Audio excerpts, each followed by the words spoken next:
Hey, I wasn't planning to talk about a soundbar out of the blue, but the first time you fired up the Sonos Beam Gen 2, something shifted in your living space, and you felt it before you even consciously registered it. This isn't for someone who shrugs at flat audio or calls decent a win.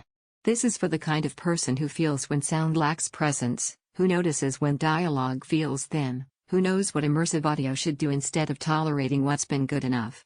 You've lived with systems that muddle highs and collapse middles, and you've quietly resigned yourself to compromise. Until now. Before anything else, take a moment to check the current price and the stock. Experiences like this don't sit still, and delaying your move is exactly how people later think, "I should have just pulled the trigger." You probably knew you were overdue for an upgrade when your old setup no longer pulled you into a movie, a concert, or a game. When you found yourself straining for dialogue, or barely registering sound effects because everything just sat flat on the couch. You adjusted the volume instead of feeling the space, and that's the subtle loss only someone attuned to real audio feels. The first night with this Beam Gen 2, that tension just evaporates.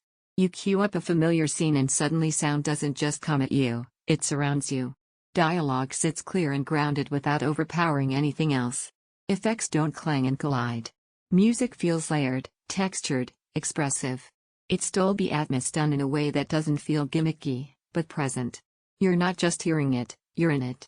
Picture your real evenings. You sit down with a film and instantly feel intent, not passive. You play a show and every note finds a place in the room instead of flattening into the background. You game, and footsteps, dialogue, direction cues, they all feel anchored instead of tossed together. And because it integrates with your space intelligently, nothing sounds harsh or overwhelming. It fits.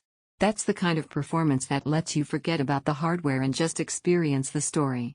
Once you feel that level of immersion, anything weaker feels incomplete. You'll start noticing how often you used to lean forward, strain to hear a line, or bump the volume halfway through a playlist.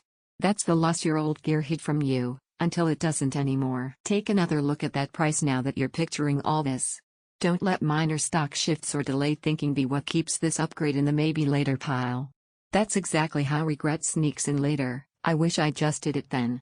If you're wondering whether a soundbar like this really elevates your daily experience, the shift isn't just about louder sound. It's about depth. It's about presence. It's about living in the moment instead of listening to it. Owning this feels cinematic, every scene feels alive and clear, dialogue feels grounded and distinct, sound feels layered instead of flat, your space finally feels sonically complete. Realistically, in small rooms deep bass won't shake the walls and immersive sound takes a moment to settle, and eventually you stop circling options. At some point, you just choose the setup that already feels right every time you imagine using it. Check that price, trust that instinct, and don't let this upgrade become the one you look back on wishing you'd done sooner.